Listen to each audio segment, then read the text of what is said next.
Assalamualaikum warahmatullahi wabarakatuh. Bismillahirrahmanirrahim. Yang saya hormati Bapak Presiden Republik Indonesia, Bapak Wakil Presiden, serta seluruh rakyat Indonesia yang saya cintai dan saya hormati.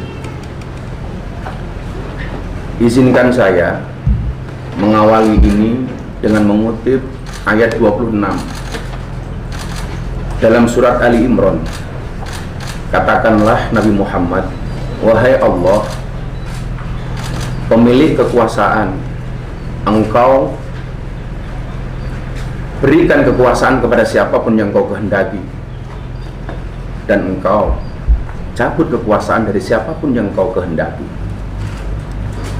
Engkau muliakan siapapun yang Kau kehendaki, dan Engkau hinakan siapapun yang Kau kehendaki. Di tangan-Mu lah segala kebajikan, sesungguhnya Engkau Maha Kuasa atas segala sesuatu. Hari ini, dengan segala kerendahan hati dan ketulusan, dan dengan penuh kesadaran, saya ingin sampaikan sebuah keputusan yang telah saya renungkan dengan sangat mendalam. Setelah berdoa, bermuhasabah, dan istikharah, saya memutuskan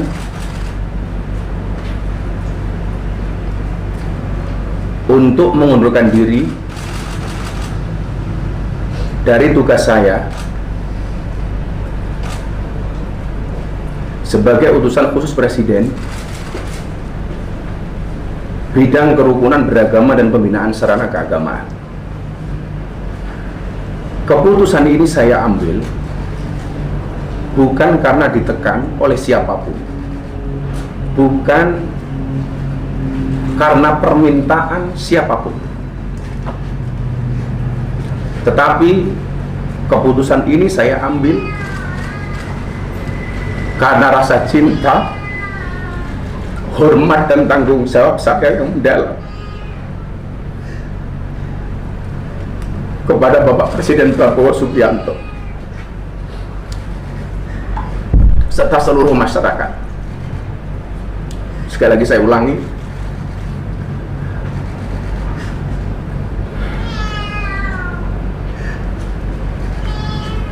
keputusan ini saya ambil bukan karena ditekan oleh siapapun, bukan karena permintaan siapapun, tapi semata-mata keputusan ini saya ambil karena rasa cinta, hormat, dan tanggung jawab saya sangat mendalam kepada Bapak Presiden Prabowo Subianto serta seluruh masyarakat Indonesia. Keputusan ini bukanlah sebuah akhir ataupun langkah mundur, melainkan langkah awal untuk terus berkontribusi kepada bangsa dan negara dengan cara yang lebih luas dan beragam.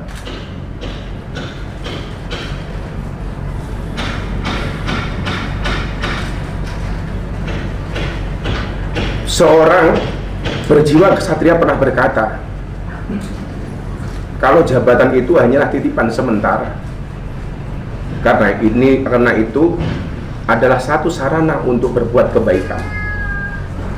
Oleh karena itu, sebagai seorang pendakwah dan pelayan umat,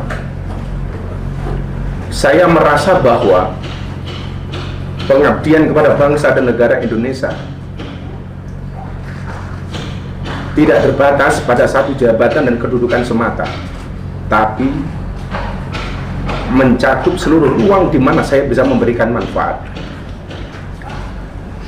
Kepada Bapak Presiden,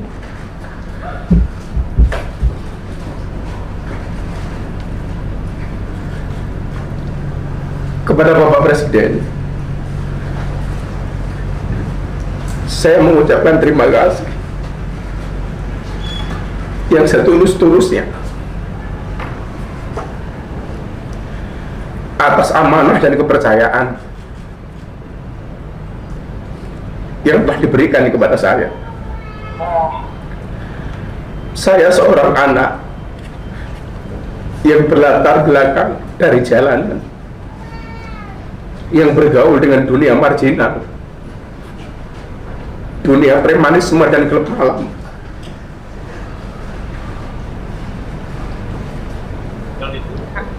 Telah diangkat derajat setinggi-tingginya oleh Bapak Presiden. Adalah anugerah yang luar biasa yang Allah berikan kepada saya melalui perantara Bapak Presiden Prabowo Subianto. Saya mohon maaf kepada Bapak.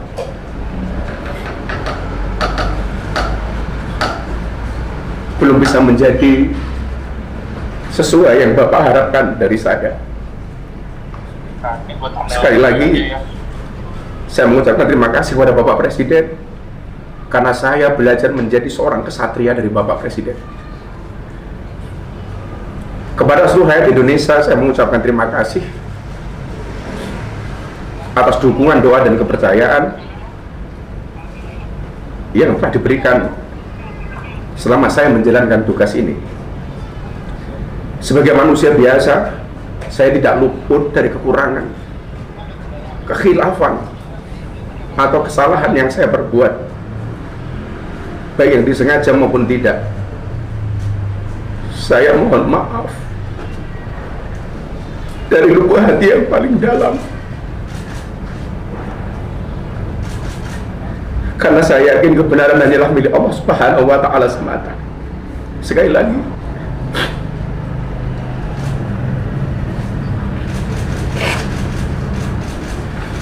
saya mohon maaf dari lubuk hati yang paling dalam,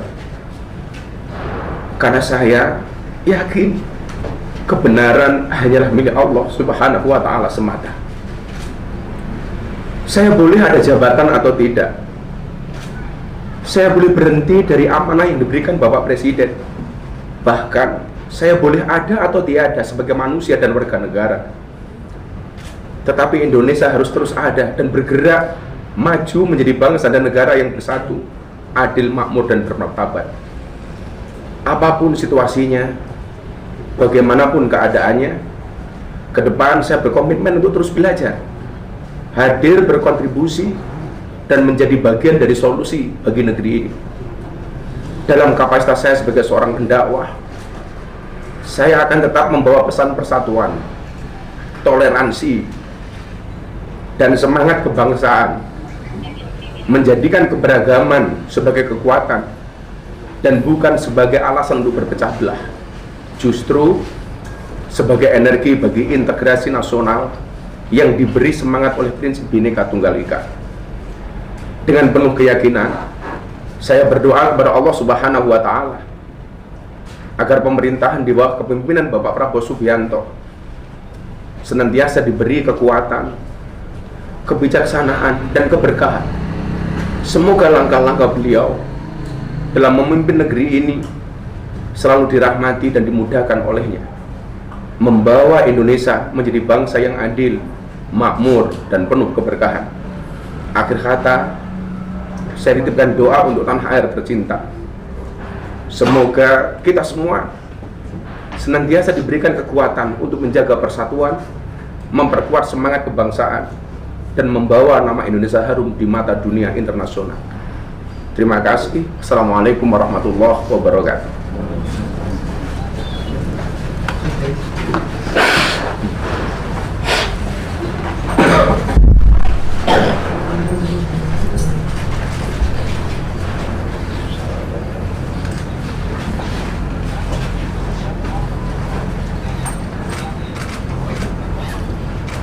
Silakan. Gus, apa setelah ini model dakwah Gus Miftah akan berubah dari yang sebelumnya dikenal oleh publik?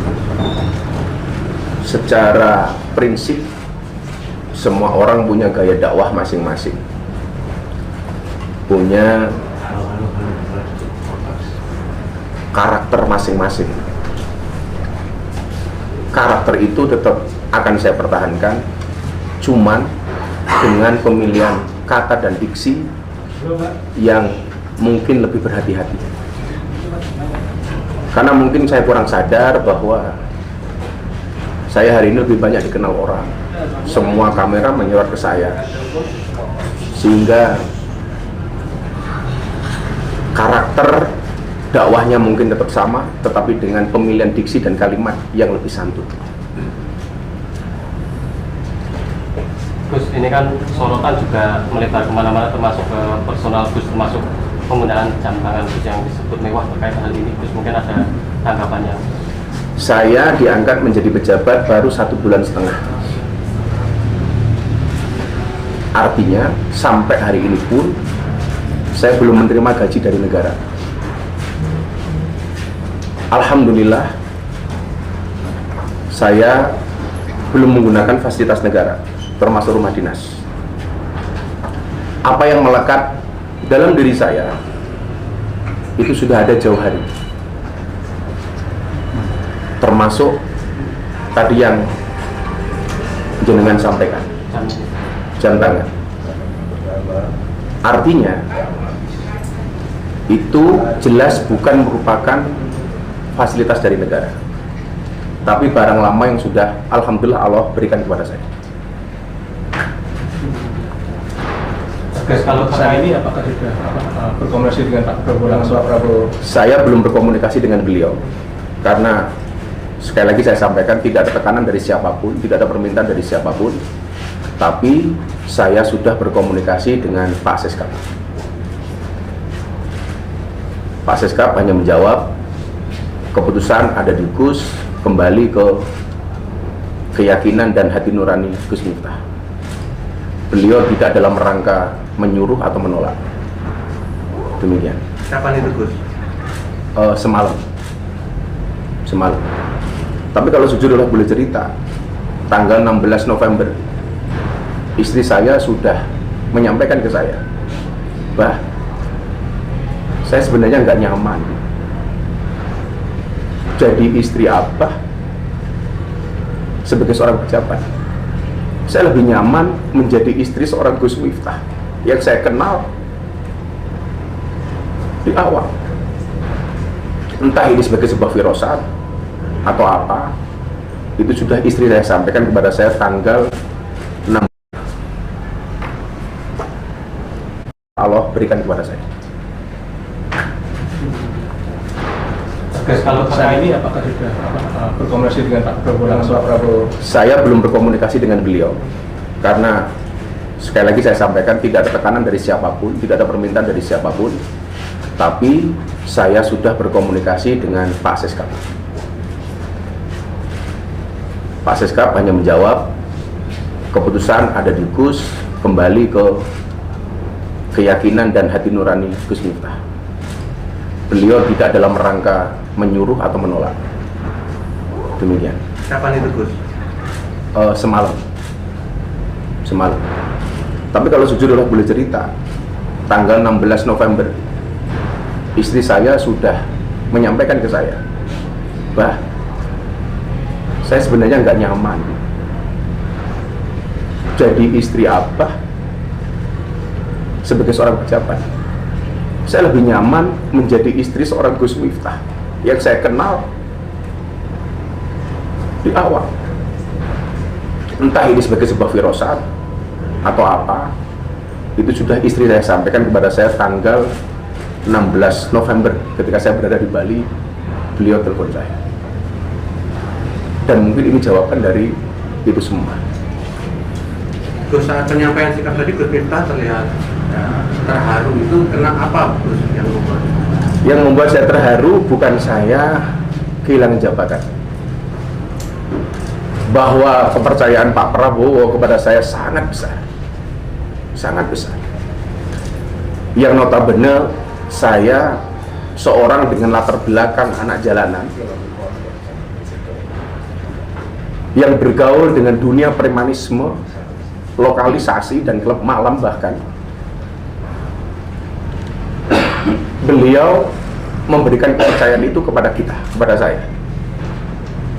Yang membuat saya terharu adalah betapa besarnya hati dan jiwa beliau memberikan kesempatan kepada saya.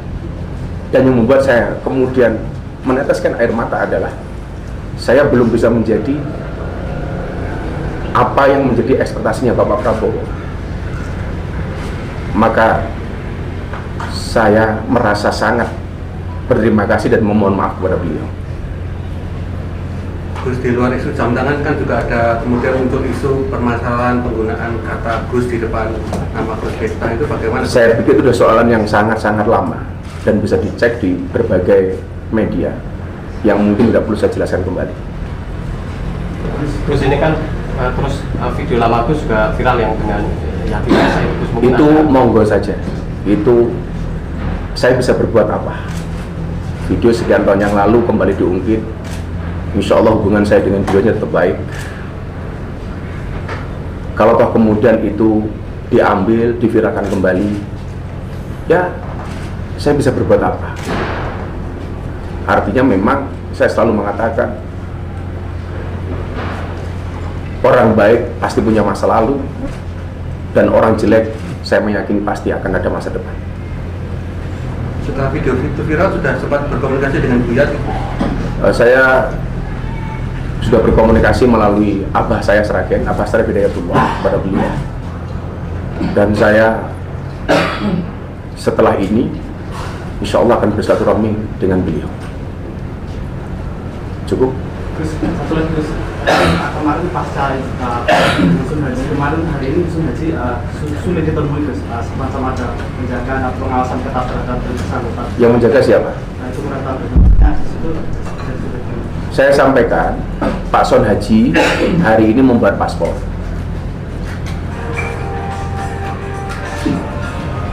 Saat itu ada pertanyaan, Mas Son Haji mau berangkat umrohnya yang diambil dari siapa? Dari orang-orang yang menawarkan ngasih hadiah umroh atau dari Abah Miftah? Beliau menjawab, saya mau berangkat umroh dari Abah Miftah.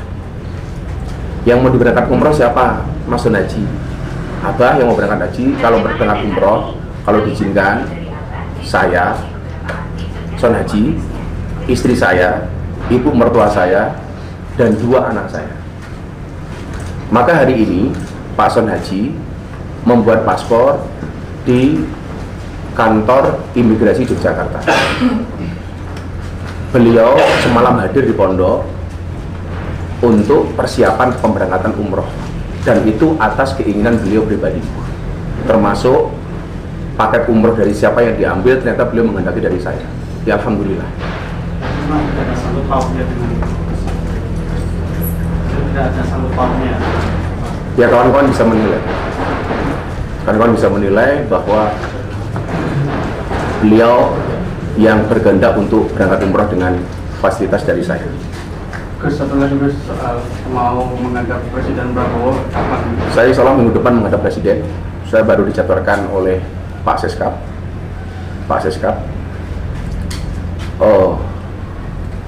Maka kenapa beberapa saat ketika masih berada di UKP, saya sih menggunakan peci sebagai satu simbol yang sangat dicintai oleh Bapak Prabowo. Tapi hari ini saya kembali menggunakan belangkon sebagai identitas saya sebagai seorang pendakwah. Artinya saya kembali kepada masyarakat, kembali ke pesantren, ya seperti dulu, nggak ada yang berubah. Mungkin begitu. Terima kasih teman-teman media atas hadirnya. Mudah-mudahan Allah ridho dengan semua yang kita lakukan. Terima kasih. Assalamualaikum warahmatullahi wabarakatuh. Waalaikumsalam warahmatullahi wabarakatuh.